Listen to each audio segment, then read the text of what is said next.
Hi, I'm Mary Alexander from Home Instead Senior Care, and today I'm talking about multi-generational living. Now we're going to talk about how to prepare your home to accommodate your parents. Experts say the popularity of building additional living quarters onto new or existing homes will grow as baby boomers age. Increasingly, they believe that boomers will want to provide a safe environment for their parents or for their adult or teenage children.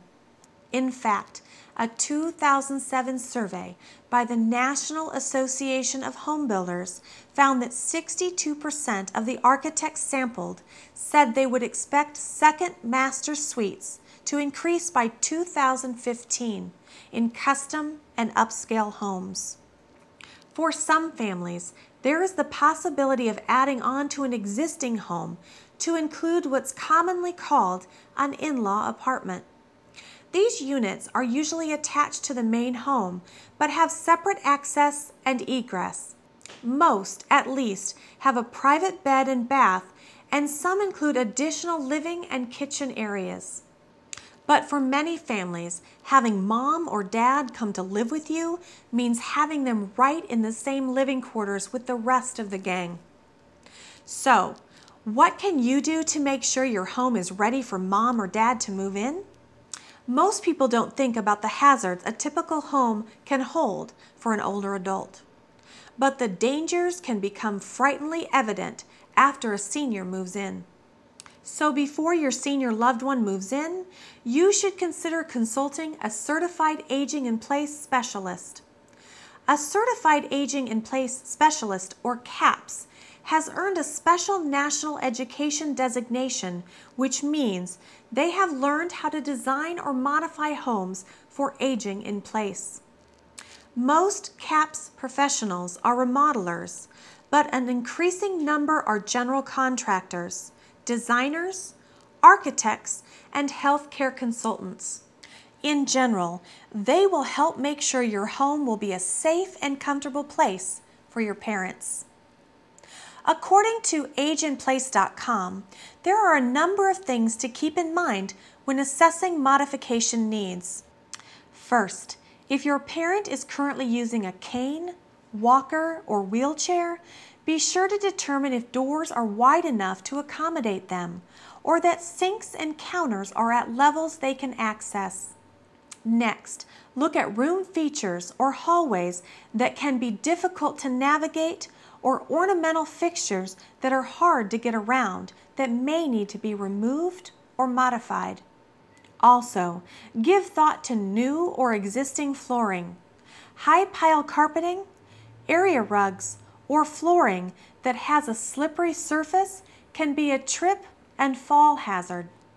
If your parent has a hard time getting up or standing, look around in bathrooms, kitchens, and sitting areas to see if there is sufficient space for grab bars. If your parents have reduced hearing, it may become necessary to have phones and doorbell chimes in multiple rooms. Also, make sure smoke and carbon monoxide alarms are near where they sleep and spend most of their time. You can also consider replacing older detection models with ones that have visual indicators or louder alarms. As our parents age, it may become difficult for them to open drawers or doors, hold items that may be heavy, or turn and hold a fixture. Some items to look for modification include making sure cabinet drawers and doors have D-shaped handles and that all doorknobs and faucets are lever handles. If vision is a problem, ensuring proper lighting is one of the best things you can do for your parents. It's also good to make sure floor transitions are easily distinguishable, such as having contrasting colors between levels and rooms. The last thing to do to make sure everyone in the home remains safe is to have a plan for emergencies.